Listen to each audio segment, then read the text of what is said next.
to another episode of Yet Another Beer Show. I'm Colin. I'm JT. And we're back again with Jason from ChurchKey. And we're again at ChurchKey in North Beach in San Francisco, taking a look at another one of Jason's recommendations. Yeah, so actually, before we start, I'd like to ask Jason a few questions about ChurchKey. It is a beer bar up here in the North Beach of San Francisco. It's at 1402 Grant Street. Yeah, at the corners of Grant and Green. Yeah, great location. You have a Golden Boy right around the corner, so you can drink here, walk over there. Saved my life more than once. Yeah. And so for ChurchKey, actually, what's probably a great question to ask is, how'd you get started in beer? What got you interested? Interested in beer? Very modest start, like I was saying before. High school parties, definitely wandering around. It was Stone. It was Stone that did it with the Arrogant Bastard. Everyone had their Budweiser, whatever, and I wanted to be the kid walking around with the Arrogant Bastard. And I didn't know that any beer tasted any different than Budweiser at that point, so I was quite surprised when I tried the product, and it just kind of went off from there. I had the same experience with Guinness, actually. It was one night, someone's like, here, have this, and I was like, whoa. Everything else had been like Carlsberg or San Miguel. That's another episode, and why I have Southeast Asian beers. Yeah, actually, I had the same experience. Yeah, I mean, one of the things is, you guys are a great beer bar here. A lot of different options, a lot of stuff on draft, a lot of stuff in bottles and cans. Wide selection. How do you choose it every month or every so often? The menu here, it's the bane of my existence. It rotates every day. The draft list, we no longer even type up a draft list. It just changes too frequently. I mean, it'll change in the middle of a shift. We'll put something else on. We get a lot of specialty products from people. So when something comes in, I'll get a phone call about it, and there may be, for instance, with the case of Parabola, which we have on right now, there were 20 gallons of it brought to San Francisco. So I got one 5-gallon keg of that. So that's how some of it's decided. People just call up and it's like, if you want it, we have it now. Cool. And I'm not sure why they release a 13% stout in the summer, but we'll take it and put it on nonetheless. It's, I don't know, just part of the fun is the rotation. That's what people come here for, is all of our regulars, the first thing they say is, what's new today? So, do you find that you keep up with? Do you find that you have regular beers that you always keep around too, or is it something new every day? I mean, is it always rolling, or do you have 5 beers that you always have to have because they're your favorites? We have no loyalties to any person, brewery, or beer. Everything will rotate given enough time. There are certain things that seem to stick around longer than others. Okay. All the Oscar Blues products, given its quality and price, and we have this little spot in the fridge that only fits cans. Yeah. So they tend to stick around. But yeah, everything comes and goes, and there's a whole lot of seasonals and one-offs and specialties. So, once they're gone, oftentimes we either can't get it back at all or can't get it back until next year. So that's with a good 50-60% of our product, that's the case. Cool. So today, one of the things that Jason picked out for us from his stock, may not be here next month, but it's here right now, right? It's here right now. Is the Gageleer malt beverage brewed with sweet gale.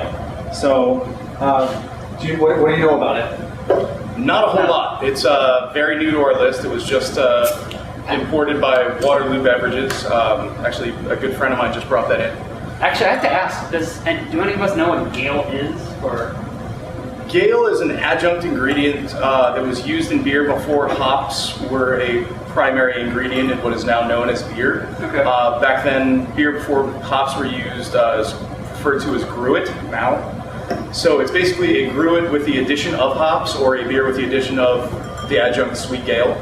Other ingredients were rosemary, thyme, just a lot of common herbs we have today. Excellent. So this should be kind of more of a, for lack of a better term, an old world flavor, classic kind of old style beer. Exactly. I mean, today it'd just be somewhere, it's kind of a hybrid between a blonde and a spiced beer. So, commonly, I like to smell the beers and everything, and just have a good idea of what I'm about to taste. But the smell that I get from this one, I feel like it's going to taste completely different. And I'm just totally basing this off of I've never tried this beer, and sometimes I also have a weird sense of smell, and you know, in previous shows I've actually said something that tastes like banana candy or other beer, you know, other flavors. And actually, I had to say this. I don't hate to say it. I'm saying my first reaction was hot dog. I don't know why. Yeah, what better drink than a... Yeah, I don't know about hot dog, but maybe I'm just hungry. Oh yeah, definitely tastes. Does it taste like a hot dog? No, it does not. No, it doesn't taste like a hot dog, but the smell was different than the taste. I mean, that was, but.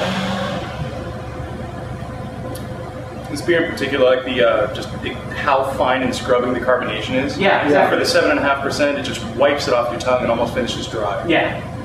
Yeah. No, we've had some dry things before, but this isn't like drinking like a like seltzer or anything. It's not like that. But it's certainly, I agree with you. It takes like you're kind of ready to go for the next sip as soon as you finish the first one. Yeah. Some of the beers we've had where you really experience the taste after you've had a sip and let it sit there. This is definitely like.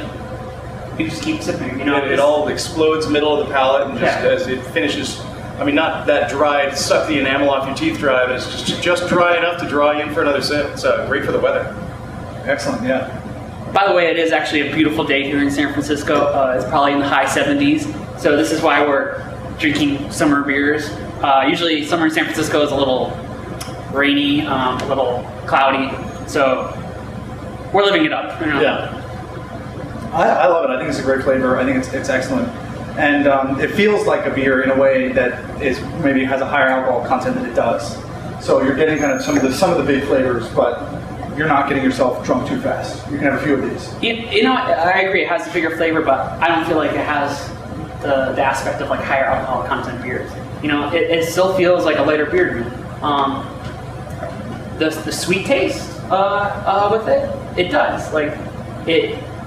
It's like a sweet, I mean, as you pointed out, like sweet dry. Probably comparable to maybe what's like some of the like drier wines might do to you. Yeah. But we don't drink wine on this show. That's another podcast that you can watch somewhere else. I'm saying all in all, I like it. It's another good choice. Yeah. And it's sweet in a vegetal way, not in a candy way, though. Like, yeah, no, exactly. Yeah. Yeah, it's very different from like almost anything else I'm using. We've tried a few different fruit beers in the past, and like that's going to jump right away to being candy-like. This is not like that at all. No. Yeah, but let's finish these off and call it a day. Yeah. Cheers, everybody. Once again, it's the Gageleer. They're malt brewed with Gale, and it's delicious. Based out of Belgium. I don't know if you added that. I did. There. Okay. Thanks for watching. This is Colin. It's JT. I'm Jason. And this was another episode of Yet Another Beer Show. Check us out at yetanotherbiershow.com. We also have a Twitter and Facebook. Search for us, Yet Another Beer Show. Thank you.